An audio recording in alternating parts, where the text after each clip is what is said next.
আমি তো দাড়িপাল্লা সাপোর্ট করতেছি।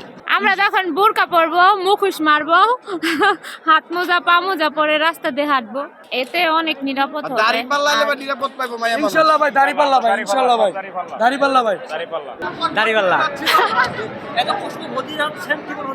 আমার কাছে খুব ভালো লাগতেছে ভাই।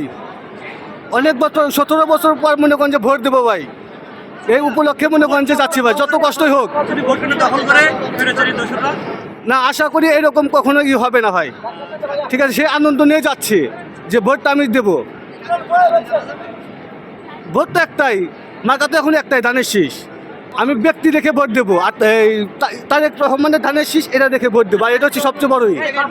না, আগের ভোট কেন্দ্রে আমি কয়েকবার গেছি, 2বার গেছি, কিন্তু আমি ভোট দিতে পারি নাই। না, এইবার যতটুকু পরিবেশ পরিস্থিতি বুঝতেছি, সব দলের লোকজন মোটামুটি, যেহেতু যারা স্বৈরাচার ছিল ওই দলটা এখন আপাতত নাই, কিন্তু এখন এদের এগেনস্টে এরকম আধিপত্য নিয়ে কোনো দল ভোট কেন্দ্রে স্থাপন, মানে এরকম শক্তি স্থাপন করতে পারবো কিনা আমার মনে হচ্ছে না। এই জন্য আমার মনে হয় এবার ভোট দিতে পারবো ইনশাল্লাহ।